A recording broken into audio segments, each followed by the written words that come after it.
गांव में एक पत्नी थी, एक पति, दोनों बड़े प्रेम से रहा करते थे। पति पढ़ता था, उसकी पढ़ाई अभी कंटिन्यू थी, चल रही थी कि विवाह हुआ। पत्नी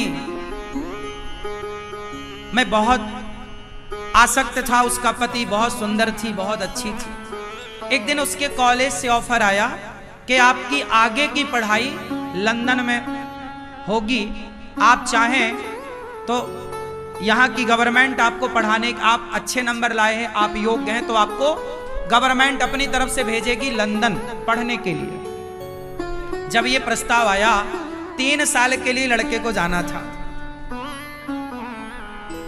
अब पत्नी को पता चला कि मेरे पति 3 साल के लिए पढ़ने लंदन जाएंगे। ये घटना उस जमाने की थी जब हमारे देश गुलाम था, और ये कहानी लिखने वाले मुंशी प्रेमचंद्र हैं, और मुंशी प्रेमचंद्र ने गुलामी का पूरा कार्यकाल देखा है। उसी जमाने के कवि हैं, उसी जमाने के लेखक हैं। तो मुंशी प्रेमचंद्र जी लिखते हैं कि वो लड़की, पत्नी आई, पति से कहा, आपका क्या विचार है, लंदन जाओगे? आपको ऑफर आया, आप जाना चाहो जाओ, नहीं जाना चाहो मत जाओ। पति बोला, नहीं, मेरा जी नहीं करता तुझे छोड़ के जाने का। कैसे रहूंगा 3 साल तेरे बिना, मैं नहीं जाता। कोई कैरियर वैरियर नहीं, जो है भारत में कमाएंगे, खाएंगे, प्रेम से रहेंगे। क्या करेंगे इतनी डिग्रियां, इतना पैसा क्या करेंगे जब अपने का प्यार नहीं है? तो मैं तुझे छोड़ के नहीं जाता। माँ को कैसे छोड़ूं, पिता को, और मेरी प्यारी तो तू है, मैं तुझे बहुत प्यार करता हूं। पर पत्नी ने समझाया। देखिए, पत्नी ने कहा कि आप जाइए, आप पढ़ लिख जाएंगे, आप बड़ा कद, बड़ा पद पाएंगे, मुझे बहुत प्रसन्नता होगी कि मेरा पति आज वहां है, आपको जाना चाहिए। सारे गांव के लोग मना कर रहे थे, सारी समाज मना कर रही थी, और उस लड़के का खुद का मन नहीं था जाने का, लेकिन पत्नी ने उसे मोटिवेट किया, आपको जाना चाहिए, आपके भविष्य का सवाल है। 3 साल की तो बात है, मैं रह लूंगी आपके, लेकिन याद रखिएगा मुझे पत्र लिखते रहिएगा। उस जमाने में पत्र का ही दौर था, कोई टेलीफोन नहीं था। उसने मन बनाया, सबने कहा अच्छा ठीक है। उसका मन नहीं था, पर फिर भी वो घड़ी आ गई जिस दिन उसे विदा होना था। वो विदा होने के लिए चला, पत्नी से मिलने गया, पत्नी को गले लगाया, कहा, प्रिय मैं जा रहा हूं, पर मेरा मन नहीं है तुम्हें छोड़कर जाने का। पत्नी ने कहा, जी मैं थोड़ी चाहती हूं कि आप जाएं, बस आपके पढ़ लिख लेने से इस राष्ट्र का, इस समाज का कितना भला होगा। आप पढ़ लिख जाएंगे तो आपके दोस्त मित्रों को आप न्याय दिला सकते हैं। आप वकालत की पढ़ाई पढ़ने जा रहे हैं, वकालत पढ़ने जा रहा था, एडवोकेट बनना है, जा।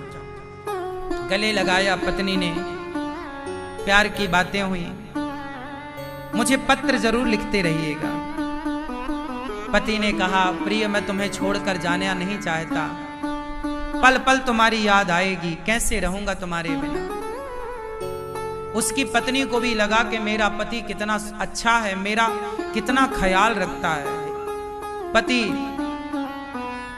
चला गया, ट्रेन में बैठा और वहां पहुंचा जहां से बड़ी बड़ी जहाजें, पहले यात्राएं जहाजों से होती थी। उस जहाज में बैठ के वो लंदन की ओर चला। वो लंदन पहुंचा, उसका कॉलेज उसे मिल गया, वो पढ़ना स्टार्ट कर दिया। परंतु हर महीने वो पत्नी को पत्र लिखता, पत्नी भी पत्र में उसको जवाब देती, हमें आपकी याद आ रही है। वो भी कहता, हम आपके बिना कैसे हैं। जैसे सब प्यार की उपमाएं वहां बहुत अच्छा मुंशी प्रेमचंद्र जी लिखते हैं, वो तो बहुत अच्छे कवि लेखक हैं। सब कुछ हुआ, 1 साल बीता, पत्र आने खत्म, पत्र आने बंद। पहले अब 2 महीने में एक बार आता, फिर 6 महीने में, अब तो साल भर हो गया, पत्र नहीं आया। पत्नी को लगा मेरे पति का पत्र नहीं आया। अब जब पत्र नहीं आया तो ये भी पत्र लिखती तो इस पत्र का कोई जवाब ना आया, तो जब जवाब ना आए तो लिखने से क्या फायदा। पत्नी को लगा पत्र आते थे तब तो मैं जी लेती, 3 साल नहीं 6 साल रह लेती, अब पत्र नहीं आ रहे हैं। पत्नी को लगा कि मुझे जाना चाहिए। वो पत्नी अपने पति को पाने के लिए देखने के क्या हाल है, लंदन में क्या चल रहा है, वहां की हवा ने कहीं उनके मन को परिवर्तित तो नहीं कर दिया। वो चली, लंदन चली वो महिला। गांव वालों ने रोका, ना ना मैं आ जाऊंगी, मैं पति को पाने जा रही हूं। वो लंदन पहुंची। एड्रेस तो उसको पता ही था क्योंकि उसके कार्ड आते थे ना, पत्र आता था तो एड्रेस था।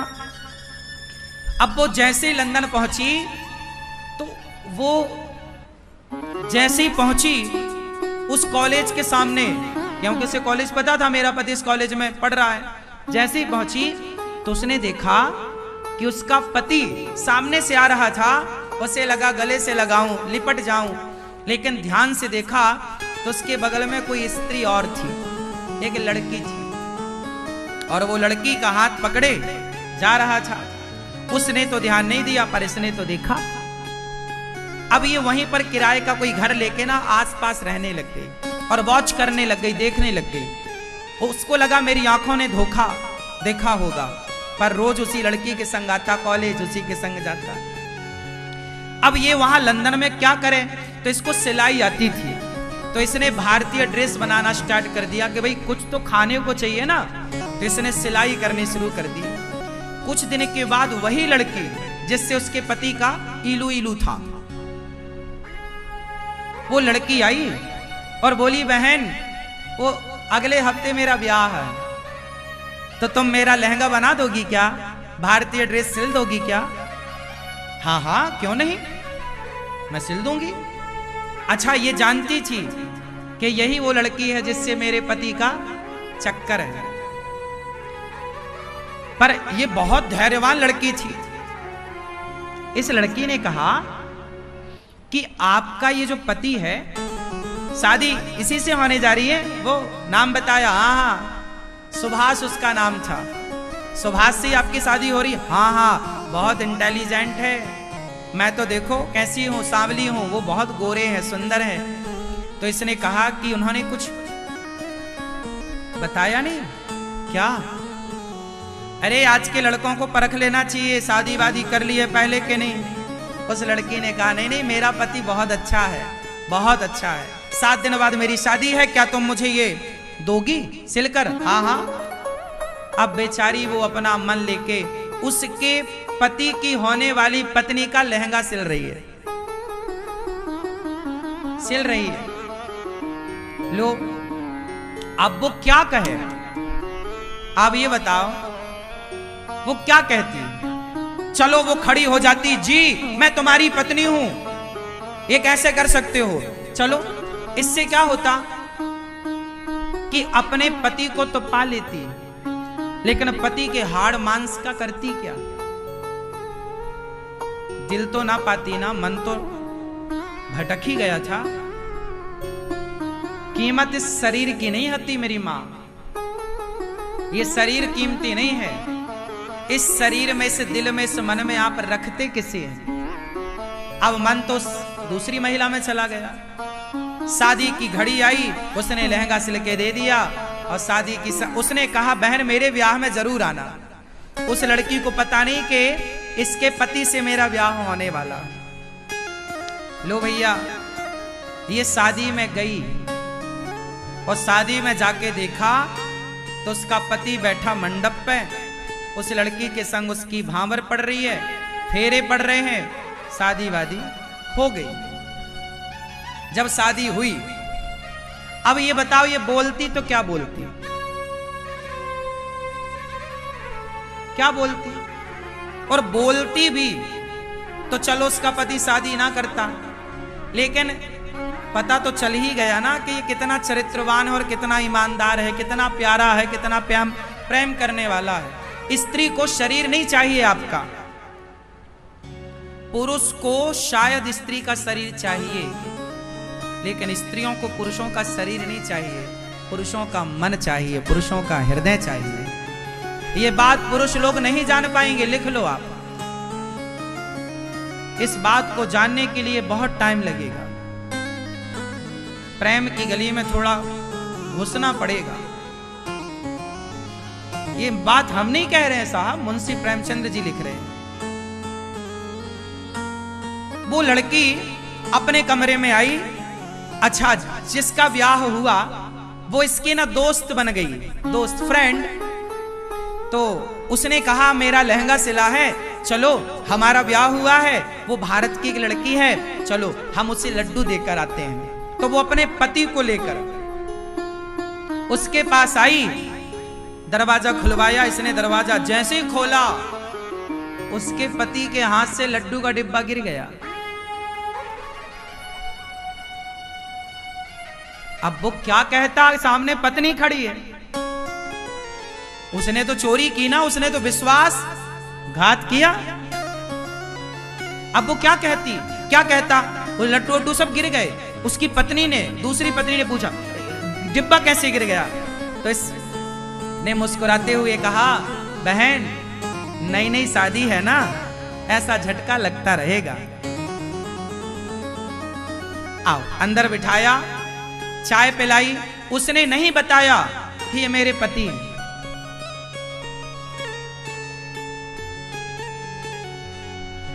उस लड़की ने कहा बहन तुमने मेरा लहंगा सिला, मेरी शादी में आई, बहुत अच्छा लगा, देखो मेरे पति कितने अच्छे हैं। हाँ बहन तुम्हारे पति बहुत अच्छे हैं, भगवान करे कि तुम्हारे पति अच्छे ही रहें, क्योंकि कुछ लोग समाज में ऐसे हैं जो प्यार का इजहार किसी से करते हैं, साथ जीने और मरने की कसमें खाते हैं, पर साल 2 साल में ही अपने रंग बदल देते हैं। बहन भगवान करे तुम्हारे पति ऐसे ना हो। अब वो सुन रहा है, वो तो जान रहा कि मैंने से सारी जिंदगी साथ जीने मरने की कसमें खाई, पर वो पानी पानी था, कहे तो कहे क्या। वो लड्डू वड्डू बांट के घर चला गया। ये अपना इसने देख लिया कि मेरा पति कहाँ है।